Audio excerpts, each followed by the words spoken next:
Hey, this is Christina, and welcome back to my podcast, Christina's Boche. And I am in such a good mood right now. I feel like I'm like spinning like Mary Tyler Moore style. Like, I feel like I should just like whirl around in a circle with my arms out.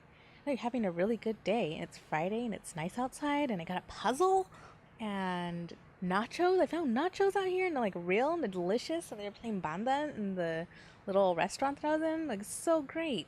I was even looking at an old testimonial, not even old, like a recent testimonial that I had, and I was like, wow, look at how like someone was like really nice to me. And that's not even a humble brag, because I remember thinking for a long time that like I can only be good if I was like a certain way, like if I was super professional, super whatever. And I was just reading that testimonial, and it was basically like I make people feel good, and I was like, I have no idea how I'm doing that. And then earlier today, I got off a call with someone, and it was like in all senses of the world, in the word, a failure, because just so many things went wrong. But when I finished the call, I just felt so great, because honestly, when I talk to people, paid clients or not or whatever, when I see them, I could just see so much potential in each person. And that's basically what the this testimonial that I got from this other person had said. They were basically like, yeah, like, I studied marketing X, Y, and Z a billion times, but when I left like our meeting, like they felt like there's just so many possibilities, and they don't dread marketing anymore, and blah blah blah, life is great. And I was like, am I really doing that? Like, how am I doing that? And I just instantly felt that today with a totally separate person, not a client, not anything like that. But yeah, I just left that meeting thinking like, wow, that person, they can rule the world. They can rule their niche. They have so many great things about them. And I don't think that like in a sweeping way about people. I'm not just like anyone can do anything all the time. I mean, specifically when I see certain people, I look at them and like where they're at and what they have, and I'm like, wow, it would be really great if you shared this like specific thing about yourself. Like, that specific thing is so great. Like, people would love to see that. People would love to hear that. Like, put that out there. That's probably going to be so great for you and everyone else. And like, who knows after that, like how far you can go. And that's like how I honestly feel about people when I see them. I'm not BSing them. I'm not like just like, oh, like a template of like, the right things to say to the right people. Like, I honestly believe so many different people have so many like unique and wonderful things to bring to the table, like all different types of table, like even making a whole new table. Now we get to sit and eat at that table because this like way out there person has, made shown up. Yeah. But yeah, that's what, yeah, I just wanted to share that. I was like, it's like bursting out of me, and there's no one around me.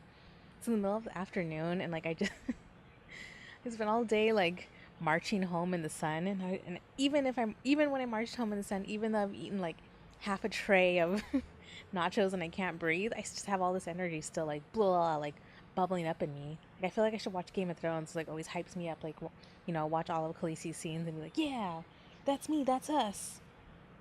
Because that's what I feel like right now. Like, I feel like juiced.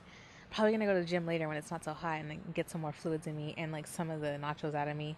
But that might help too. Just like get a good pump or run it out. I don't know. I don't know what to do with it right now. So that's why I jumped on the podcast.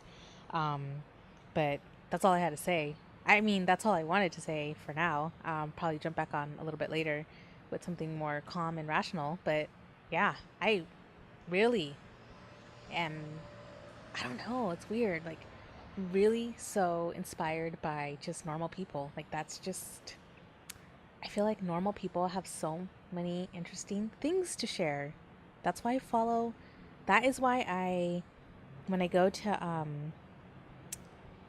when I choose like what I'm going to eat or what I'm going to buy or like where I'm going to get socks and things like that, I always look first to like see who the like local producers are, or even like online, like the, like kids or whatever, like young people, they'll like make things. Like, there's this girl who's in high school, and she was African, and she was just making like anklets and bracelets and things like that out of like African beads. And I was just like, yeah, if I'm gonna buy beads the next time, it's gonna be from her. Like, I like doing that stuff because it's just, I don't know, I genuinely enjoy helping support those things, but also I genuinely enjoy individual people's take on normal things. Like, even if someone made a t-shirt and it just has like their own unique saying on it. It just very interesting to me. I really enjoy that, and I like seeing it. And like sometimes even if I don't buy it, I'll just be like, oh my gosh, like great, this is great, and I'll just use it as an example for forever and ever and ever to other people of like how they can make amazingly great things. And like I know some people look at it and like that is mediocre, like why don't you just get a shirt anywhere else, or I can get a shirt from Target for way cheaper. Like I don't understand what's the thing. But it's like, no, I, at least for me, I enjoy it and I enjoy sharing it, and maybe no one else cares about that stuff, but at least those people know that there's me. It's like a cheerleader for them, and I'm sure more like other people too. I mean, along with a long list of people who are gonna knock you down and like talk crap about you and like continuously critique every little thing about you. Yeah, sure. But there's also people, I'm sure there's other people like me who like geek out about normal people doing normal things, or normal people doing their expressing themselves, like whatever themselves is. Yeah. It's me. I like that. I look for it all the time. In person, online, every time I go to a different country or city. Like I love that stuff. And I just got off a call with someone who I feel was like so much to offer. It was just kind of like pigeonholed, or not even pigeonholed, but just overthinking it and like thinking very neat and inside the box about what's the right and wrong way to do things. And I'm like, man, if that person just decided to go for it, they would be great. They're honestly, they have so much to bring to the table that doesn't already exist. They just have to be able to do it. And when they do it, it's gonna be great. I already know. I can look, this person's aesthetic, their point of view, their taste. It's something that's worth sharing. So I'm excited about that. I'm excited about seeing that happen sometime in the near future. Seeing, what evolves out of that. And hopefully, too, like, I take my own advice. I mean, I have a little bit. That's why I have all these random things going on. But it was just a nice reminder of how good you can feel, even if you didn't make money or a sell, or, like there's nothing for me to take credit of, take credit of, yeah, at all in the situation. It was just like realizing in that moment, or even after, that it was like, wow, that's great that exists, that potential exists. It was almost like if you were like at the gym and then you saw a 5-6 person dunk and you don't know them, you didn't coach them, that's not your kid, it's not your friend, but you saw it and you're just like, wow, guess what I saw today? Like I saw someone shorter than me dunk. And it would just be like, wow, I wonder who else can dunk. I wonder if I can dunk, It was just kind of one of those moments. Like I was like a bystander to potential greatness, and it just felt nice to be there. Maybe it's because I'm alone too much. Am I going crazy? Just like everyone always feel like this, but then I'm always, you know what I mean? Like people who work with, I don't know, high profile people, do they feel like that all the time?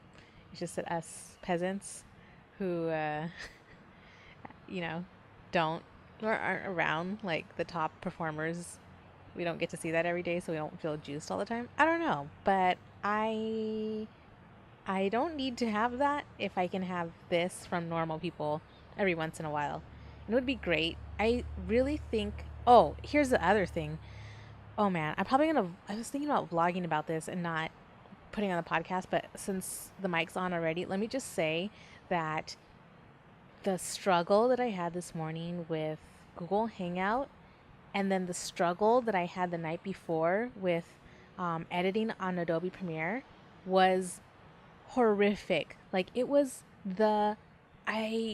how else, the biggest fail ever. And I was like, how can it be this difficult?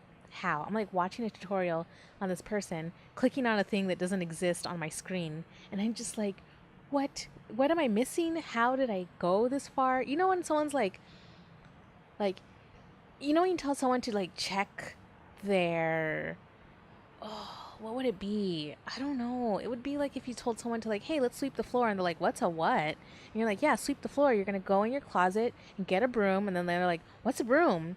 And then you know that person realizes their whole life didn't have a broom, Like and then they're like, how did I get this far without having a broom? I don't understand. I have a vacuum cleaner, but I don't have a broom. That's how I felt with Google Hangout. Like, I've used Google Hangout before. I've used Skype before. You know, I put videos on YouTube and I can edit and things like that. And however, there's no, I don't know if I have to install it or find it or whatever. I do not have this thing, this option on my Google Hangout to click on it and then be able to record an interview so that it could be processed on YouTube. So for me, I was just like, my brain was exploding. I was like looking at it over and over and over and over again. I'm like, what is he clicking on that I don't have? Like, I see it on his, I don't see it on mine. And yeah, so I missed an interview today that I was supposed to record. I was hosting because of that. And I'm still have to play with it, but I was like, that is the epic fail, like in so many ways. Like, it's just a fail, and like, wow, like this whole time did I not know that? Like, why didn't I know that? I've been watch Google Hangout interviews all the time. Why didn't I look into it earlier?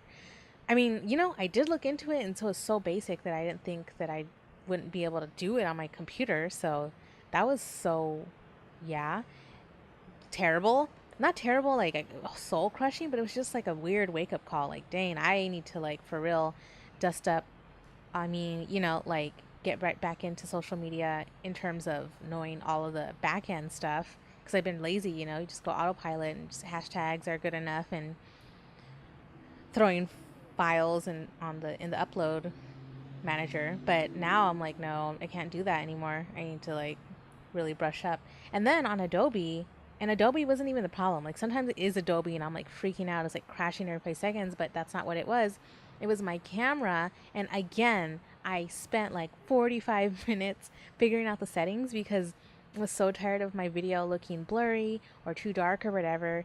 And so I was like, okay, look, you're gonna commit to doing one thing every time to make your visuals better. And so this time I was like, okay, I'm going to someone's house to interview them. I'm not going to bring a ring light. I don't know what their lighting situation's like.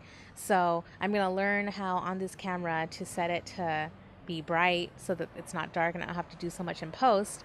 So I do that, and come to find out that the footage of that day, which it was literally, it was like more than a month ago, it was like end of October, is so chopped up. It's so terrible that I can't even watch it. No one can watch it without getting anxiety, because even though the audio is like fine, it feels like you're watching it someone move through like molasses slow motion, and the movement associated with that is the same.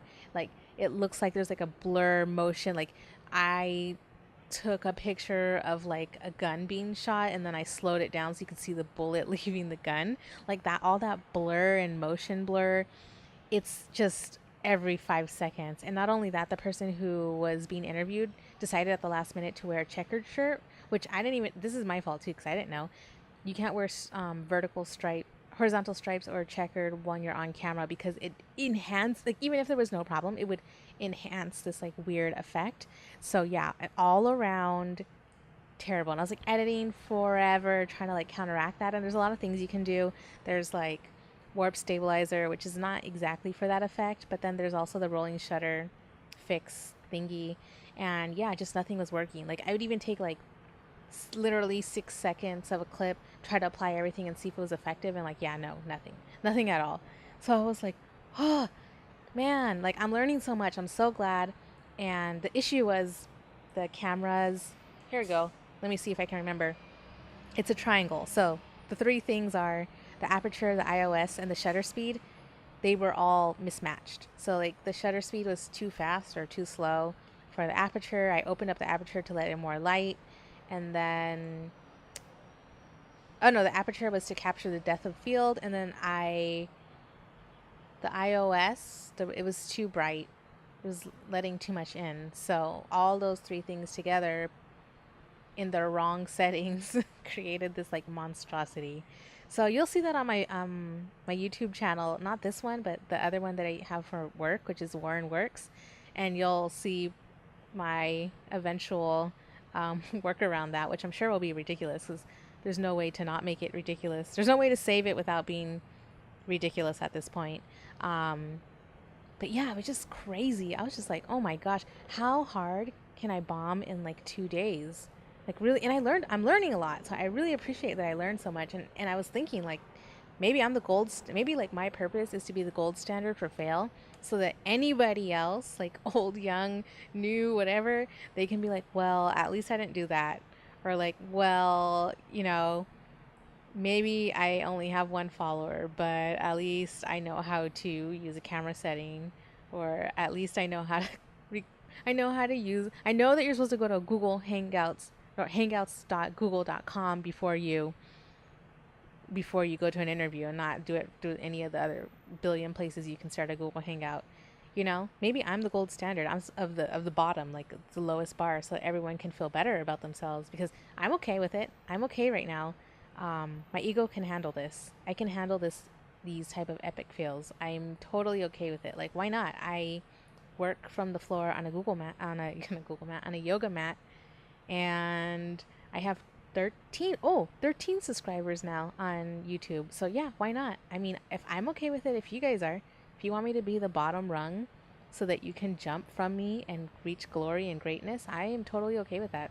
Just, tell me what things you're interested in and I will go and fail at them for you. And then you don't ever have to do it again. You can start from a place of dignity and let me take the L for the team. Should that be it for today? Or just right now? I guess this could be it for right now because I'm looking at a puzzle and it's 1,000 pieces and my body is like, it wants it. It wants to play. I was gonna originally get this puzzle, and then at Walmart they had Legos on sale. So like I already have a little bit of Legos, and they're like the fancy new ones. The fancy new ones that are like pink and pastel and light orange and stuff. And I'm not sure what the point of that is. Like, it doesn't say to build anything. So I thought they were just going to come as regular Legos, but they're all these like weird funky pieces, and they're so small, and the box is so little. And I was just like, where are the classic Legos? Like, I can only do so much with it, it's not even the green bottom part. You have to buy that separately. So I went to Walmart, and I bought that at the Lego store. So it was like the fancy ones. And I wasn't about to buy like that was the biggest set that I saw that was classic. So then I go to Walmart one day because I didn't even realize there was a Walmart. It was like, I don't know, 1 or 2 in the morning, so I didn't know where else to go. And the Walmart was 24 hours. Not that I have no place to go. I have a home, but I didn't want to be at home, and I wanted to walk around. So I was like, where can I walk to that I won't get killed? And I went to Walmart, which actually is pretty, shady, because the walk to Walmart and also all around Walmart and also all the people in Walmart at 2 a.m. are like the type of people that would kill you. So I'm not sure why I gravitated towards that. Maybe like a church, or where would someone, I don't know. There's not a lot of late night spots out here, but I did definitely went to like the polar opposite of safe. So anyways, I went in there and I realized like the Legos were so cheap in there, and it was like, whatever. I didn't get them. I don't know why I didn't get them. I didn't. I got like something weird, like nourishment. So I was dying. Probably drink or something. I didn't get them, so I went back today, and I was like, all right, I'm gonna go to Target first and see what's up, because we just got a Target in this area. Like, the closest Target used to be like way on the other side of the island, so like there's now a Target like walking distance from me, which is for me a mile's walking distance, and that's great because that's exercise that I get forced to do. So I walked to that Target, and I didn't see affordable Legos. It was all that fancy, crazy, like Star Wars stuff that takes like, I don't know, 13 weeks to build. And then I was like, okay, that's cool. I didn't expect it to be here. I just wanted to double check because I was surprised the last time. And so then I went to Walmart to get the Legos, and the ones that I saw that were like $9.99 were gone. And I realized that they were on a special shelf that was for things on sale. And now everything is back to regular price or whatever, like the standard prices, because Christmas is coming. And like even too, like they have like the rollback fallback prices or whatever, and they like price compare, and it's the same. Like you didn't drop the price at all. You're doing this because of Christmas, and now I can't have Legos until after probably like February now, unless people give Legos to people for Valentine's Day. So I mean, I'm not upset. I think I'm upset because I knew that I could have got them for cheaper, and I could have done it like any time before December 1st, and I didn't. But I got this cool puzzle, and I love puzzles, and I don't do puzzles very often, like once every million of years, because once I start, I don't stop until it's done. And I don't like looking at the box. That's cheating. I like intuitively doing it and figuring it out so my eyes and brain can adjust to what colors and how those connect in real life. that's just how I like to do puzzles. And last time I did one, my entire shoulder, my hip, and my legs cramped up because I'd be hunched over them at 3 a.m., squinting in the dark, trying to do like a puzzle that would take up, I don't know, like a walkway in my room. But let's see how this one goes. I don't have furniture, so I can spread out and lay around. That's great, you know. That's a that's a plus. And it's like a jungly tiger, tropical bird, rainforest one too. So that's gonna look cool. Um, I'm eventually just gonna put it back in the box, but still, it's nice to have that. And yeah, is that it for right now on a Friday? Maybe we'll see. If you hear from me again, it'll be on the same episode, and if you don't, then see you next week, I guess, when something else is going on. I don't know what else would be going on, but every week or every day or whatever is so different from the other. So who knows? Who knows? I don't even know how I'm going to feel in 20 minutes. Probably crash, maybe. I don't know. But this is how I feel today. I hope that my energy and my excitement for life translated well, and now you feel excited about life and yourself and your little everyday normal things that you do that you should probably be sharing, because I'd love to see and hear about that eventually. Maybe not personally, but you know, someone eventually would enjoy. And yeah, that's it. Okay.